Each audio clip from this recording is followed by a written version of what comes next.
నమస్తే రమగారు. నమస్తే జయ. చందమామ కథల్లో నుంచి ఏదైనా ఒక కథ. చందమామ కథ అంటే ఒక ఊళ్ళో ఒక బ్రాహ్మణ ఆయన, అంటే ఒక ఆయన చదువుకున్నాడు బాగా, బ్రాహ్మడు అని ఖచ్చితంగా చెప్పడానికి వెళ్ళేది, విద్వాంసుడు అని, చాలా తెలివైనవాడు. ఆయన ఏదో బిజినెస్ పెట్టాలనుకున్నాడు, వ్యాపారం పెట్టుకోదలుచుకుంటారు కదా. వ్యాపారం పెట్టాడు, ఒక కొట్టు అద్దెకి తీసుకున్నాడు. ఆయన అక్కడ కూర్చునేవాడు. బోర్డు ఒకటి రాయించాడు. ఏం రాయించారంటే బోర్డు, ఇక్కడ వివేకం అమ్మబడును. వివేకం అమ్మే బిజినెస్ మొదలు పెట్టుకున్నాడు అనమాట. తెలివితేటలు అమ్ముతారు. తెలివితేటలు ఎలా అమ్ముతారు చూడాలి. అయితే ఆ ఊళ్ళో ఒక సంపన్న వ్యాపారి ఒక ఆయన ఉన్నాడు. ఆయనకి ఒక కొడుకు ఉండేవాడు. వాడు కొంచెం 17-18 ఏళ్ళ వాడు. వాడికి సరదా వాడికి.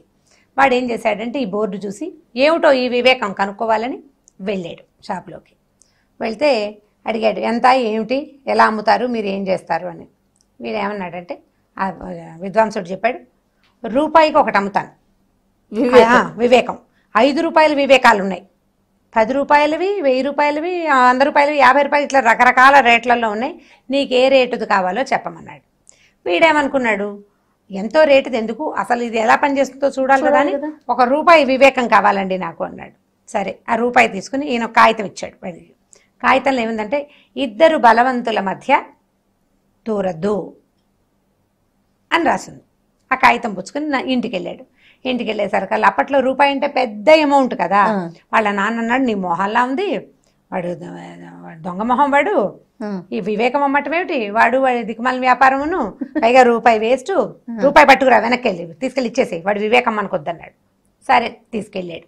తీసుకెళ్ళి, మా నాన్న వద్దంటున్నాడండి, మీరు తీసేసుకుంటున్నాడు అనేసరికి ఆయన అన్నాడు, సరే కానీ నేను ఈ వివేకాన్ని నువ్వు చదివేసావు, దాన్ని వాడకూడదు, నేను వాడను అని ప్రామిస్ చేస్తే నువ్వు రూపాయి నీకు ఇచ్చేస్తానన్నాడు.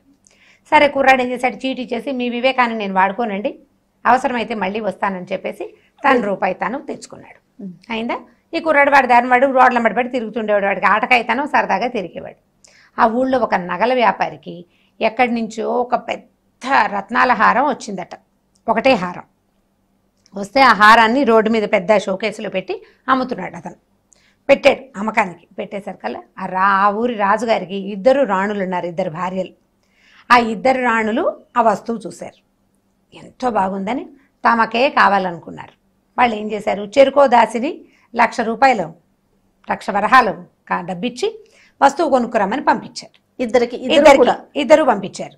తీరా వీళ్ళిద్దరూ వెళ్ళేసరికల్లా వాడేమన్నాడు, ఒకటే వస్తువు, ఎవరికి కావాలో వాళ్ళు తీసుకోండి అన్నాడు. 2 మాకు కావాలన్నారు.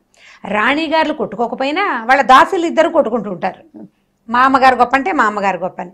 అక్కడి నుంచి నేను ముందు వచ్చాను, మేము నిన్న ముందు మా రాణిగారే ముందు చూసారని ఒకటి, నువ్వు చూసినా సరే మేమే తీసుకుంటామని ముందు మేమే చెప్పాము, ఇవాళ నీకంటే 5 నిమిషాల ముందు నేనే వచ్చానని రెండోది. వీళ్ళిద్దరూ చెడామడా కొట్లాడుకున్నారు. ఈ వ్యాపారస్తుడికి విసుగుబుట్టి నగల వ్యాపారికి, మీ 2 కొట్లాట తేలేక అప్పుడు రండి అని వాళ్ళిద్దరిని తోలేశాడు. వాకిట్లో మరి కొట్టు బయటంతా ఈ గలాభాగా ఉంటే జనాలు ఎవరిది వస్తారు, కొట్టులోకి పంపించేశాడు. ఈ దాసీలు 2 పోయి రాణిగారికి చెప్పారు. రాణిగారులు 2 ఈ తగాదాన్ని రాజుగారి దగ్గరికి తీసుకెళ్లారు. నేను ముందు చూశానంటే నేను ముందు చూశా, నేను ముందు వెళ్ళానంటే నేను ముందు వెళ్ళా, ఈ తగాదా తెగలేదు. ఈయన అన్నాడు, సరే ముందు ఎవరు వెళ్ళారో చెప్పడానికి ఒక సాక్ష్యం ఉందా? నగల వ్యాపారి నాకు తెలీదు, నేను చూడలేదన్నాడు. ఈ అమ్మాయిలు 2 దాసీ అమ్మాయిలు ఉన్నారుగా, వీళ్ళిద్దరు ఏమన్నారంటే, ఫలానా శెట్టిగారి అబ్బాయి కుర్రాడు ఉన్నాడు కదండి, వాడు అక్కడే నుంచున్నాడండి, ఈ చోద్యం చూశాడు వాడని చెప్పారు. వాడు నిజంగానే అక్కడ నుంచున్నాడు. వాడిని పట్టుకొచ్చారు. ఇప్పుడు వాడికి ఏం చెయ్యాలో తెలియలే. సో గుర్తొస్తుంది వివేకం. 2 బలవంతుల మధ్య దూరకూడదు. ఇప్పుడు ఏ రాణిగారి పేరు చెప్పినా రెండో రాణిగారు చావట్టి చెవులు మూస్తుంది. వీడికి ఏం చేయాలో తెలియలేదు. పరిగెత్తుకుంటూ వాళ్ళ నాన్నని పట్టుకుని, ఆ వివేకవంతుడైన ఆయన ఉన్నాడు కదా పండితుడి దగ్గరికి, వివేకాలు అమ్మే వ్యాపారస్తుడు, అక్కడికి పరిగెత్తారు. ఏదైనా ఒక వివేకం ఇవ్వండి మాకు అని. అయితే ఈయన ఏమన్నాడంటే, 100 రూపాయల వివేకం ఒకటి ఉంది, ప్రస్తుతానికి తప్పించుకోవచ్చు. అయితే 2,000 రూపాయల వివేకం ఉంది, 1,00,000 రూపాయలు ఖర్చు పెట్టాలి ఆ వివేకం వాడాలంటే, మీ ఇష్టం చెప్పండి అంటే, వీళ్ళేమనుకున్నారు, ప్రస్తుతానికి ఈ గొడవలో నుంచి బయటకు వచ్చేసే తెలివి కావాలి మనకి అని చెప్పేసి 100 రూపాయలు వివేకంతో ఆలోచించారు. 100 రూపాయలు ఇచ్చి ఓ కాగితం కొనుక్కున్నారు. ఓ వివేకపు కాగితాన్ని తీసుకున్నారు. అందులో ఏముంది, పిచ్చివాడి సాక్ష్యం చెల్లదు అని ఉంది. అక్కడి నుంచి వీడేం చేశాడు, ఓహో బాగా చెప్పారనుకుని రాజుగారి దగ్గరికి సాక్ష్యాన్ని తీసుకెళ్ళినప్పుడు వీడు మతిలేని పిల్లవాడిలాగా నటించేశాడు కుర్రాడు. నటించాడు. మరి వివేకాన్ని చెప్పింది కదా, వివేకంతో నటించాడు. నటించగానే రాజుగారు నాడు మీ బొందలా ఉంది, వీడిని తెచ్చారు, వీడికి తెలివి లేదు, మతిలేని పిల్లాడు, వాడి సాక్ష్యం చెల్లదు, సాక్ష్యం లేదు, గీక్షం లేదు, ఆ హారం మనకొద్దు, మీ ఇద్దరు నోరు మూసుకోండి అని దాసిల్ని తిట్టి రాణిగారులని యథాశక్తి మందలించి ఆ పూటకి న్యాయస్థానాన్ని మూసేశారు. అయితే ఈ కుర్రాడు ఇంటికి వెళ్ళిపోతూ నార్మల్గా వెళ్ళిపోయాడు. వెళ్ళేసరికి ఈ దాసీలు ఇద్దరు, వీడు దొంగ వెధవా, వీడు అబద్ధం చెప్పాడు, వీడు నిజానికి పిచ్చివాడు కాదు, వీడు మన తగాదా తీర్చకుండా దొంగ నటన రాజుగారి ముందు నటించాడని పగబెట్టేసుకున్నారు వీడి మీద. వాళ్ళకి అర్థమైపోయింది. ఎందుకంటే వాడు మామూలుగా రోడ్ల మీద తిరిగేవాడు, రాణిగారులు అంటే చూడరు కానీ దాసీలు కనపడుతూనే ఉంటారు కదా. ఏదో పని మీద బజార్ వెళ్తే ఈ కుర్రాడు ఆటకైతే 18 ఏళ్ళు వాడు విజిలేయటం వేషాలు వేస్తూ ఉంటాడు, వాడు నార్మల్ కిడ్ అని వీళ్ళకి తెలుసు. అక్కడి నుంచి వాళ్ళు ఏం చేశారు, వాడు కనపడ్డప్పుడల్లా నీ అంతు చూస్తాం, మా రాణిగారు నీ సంగతి చూస్తుందిలే అని వాడిని బెదిరించేవాళ్ళు. వీడికి ఏం చేయాలో తెలియలే. ఏ రాణులు ఇద్దరికీ కోపంగా ఉంది తన మీద, రాణులకున్నా లేకపోయినా దాసీగణానికి హెచ్చుగా ఉందన్నమాట. వీడు బాగా ఆలోచించి ఏదైనా ఉపాయం కావాలని మళ్ళీ వెళ్ళాడు. వెళ్తే ఈయన ఏమన్నాడంటే, నేను ముందే చెప్పా కదా 2000 రూపాయల వివేకం ఉంది, కొనుక్కోండి, కానీ 1,00,000 ఖర్చు అవుతుంది దానికి, మీరు ఆ వివేకాన్ని ఇంప్లిమెంట్ చేయాలంటే 1 lakh అవుతుంది అన్నాడు. వీళ్ళు వద్దనుకుని మానేసుకున్నారు. వద్దనుకుని మానేస్తే ఒకరోజు రాణివాస నుంచి ఒక ఆయుధం వచ్చింది, నీ అంతు చూస్తాం, మాతో పెట్టుకోవద్దు, ఇలాంటి వాక్యాలు రావడం మొదలెట్టినాయి. 2 రోజులు 3 రోజులు వీడికి భయం పట్టుకుందనమాట. 2-3 రోజుల నుంచి కాగితాలు వస్తున్నాయి. ఈ దాసీలే వీడిని బెదిరించి వాడితో నిజం చెప్పించడానికి చేశారు. రాణిగారుల హస్తం కొద్దిగా ఉంది, ఎక్కువ లేదు. వీడికి ఆగలేకపోయాడు. నాన్న ఏదైనా సరే ఇందులోంచి తప్పించుకోవాలి, మొట్టమొదట గనక ఆ వివేకాన్ని నేను వాడుకుంటుంటే వాళ్ళిద్దరూ పోట్లాడుకుంటున్నప్పుడు నేను అక్కడ నుంచోకుండా ఉండేవాడిని. మొదటి వివేకం వాడుకుంటే ఇద్దరు బలవంతుల మధ్య దూరద్దు అన్నప్పుడు వాళ్ళిద్దరు పోటాడుకుంటూ నాకెందుకు వచ్చిందని నేను వచ్చేసేవాడిని. కానీ మనం ఏం చేసాము, రూపాయి వెనక్కి తీసుకుంటూ ఈ ఇంప్లిమెంట్ చెయ్యము, ఈ వివేకాన్ని వాడుకోనని చెప్పాను. కాబట్టి నా బుద్ధి ప్రకారం నేను అక్కడ నుంచున్నాను, దానివల్ల ఈ బాధ అంతా వచ్చింది. కాబట్టి ఈ వివేకవంత పండితుడి యొక్క వివేకాన్ని మనం కొనుక్కుని వాడాల్సిందే, నాకు భయం వేస్తుందని వాడు ఏడ్చి గగ్గోలు పెట్టాడు వాళ్ళ నాన్న దగ్గర. సరే నాన్న కొడుకు పోయారు అక్కడికి, మళ్ళీ వెళ్ళారు. మరి ఏం చేస్తారు, వీళ్ళ నుంచి తప్పించుకునే మార్గం లేదు. మరి వెళ్ళేసరికల్లా ఆయన వాళ్ళు ఏం చేశాడంటే 2000 రూపాయలు తీసుకుని డబ్బాలో పెట్టుకున్నాడు, ఒక కాగితం ఇచ్చాడు. ఆ కాగితం మీద ఏముందంటే, ఆ హారం నువ్వే కొని రాజుగారికి బహుకరించు. మరి 1,00,000 రూపాయల హారం.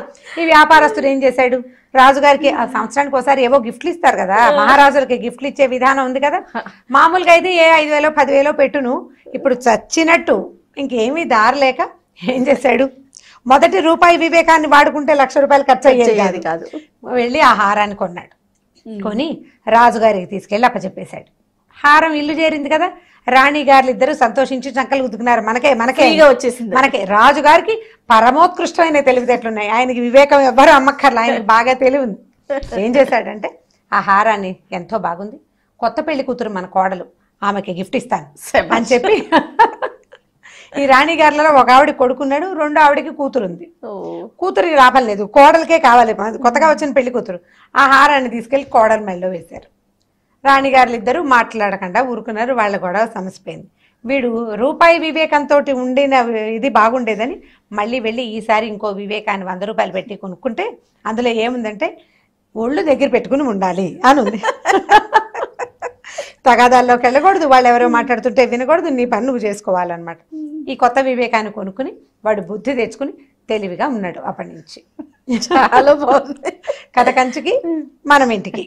కానీ ఇలాంటి వివేకాలు అమ్మేవారు ఇప్పుడు కూడా ఉంటే బాగుంటుంది. మనకి ఏది కావాలంటే అది వెళ్ళి కొనుక్కొచ్చుకొని ఫాలో అవుతామేమో. ఐడియాస్ అమ్మేవాళ్ళు ఇప్పుడు కూడా ఉన్నారు జయ, మీరు సరిగ్గా సెర్చ్ చేయటం లేదు. మీకు గుడ్ ఐడియా కావాలి, మీరు నన్ను అడగండి, రూపాయి 2 రూపాయలు అంటే కాకుండా 100 1000 ఇస్తానంటే నేను కూడా చెప్పేస్తారా? ఓకే, ఆడియన్స్ అంతా మన మామ్స్ అందరూ రెడీ అయిపోతారండి తెలివితేటల కోసం. చూడండి, మామ్స్ అంతా కూడా మీకు ఏ ఐడియా కావాలన్నా మనకి రమ్మగారు చెప్తారంట, దానికి తగిన ఛార్జీ ఉంటుందండి. మరి ఉండదు, ఆయన 100 1000 తీసుకున్నాడు కదా. కానీ చాలా బాగుంది రమ్మగారు. మనం నీతిని అర్థం చేసుకోవాలి. ఈ అమ్మటం అనేది ఇది పక్కన పెడితే మంచి నీతి ఉంది కథలో. అదే, సో పిల్లలకి చెప్పడానికి బాగుంటుంది, మనం తెలుసుకోవడానికి కూడా చాలా ఇంట్రెస్టింగ్ గా ఉంది. ఇంకొక వీడియోలో మళ్ళీ కలుద్దామండి. తప్పకుండా చేయాలి. ఈ వీడియో కనుక మీకు నచ్చినట్లయితే లైక్ చేయండి, షేర్ చేయండి. మరిన్ని వీడియోస్ కోసం మా ఛానల్ని సబ్స్క్రైబ్ చేసుకోండి.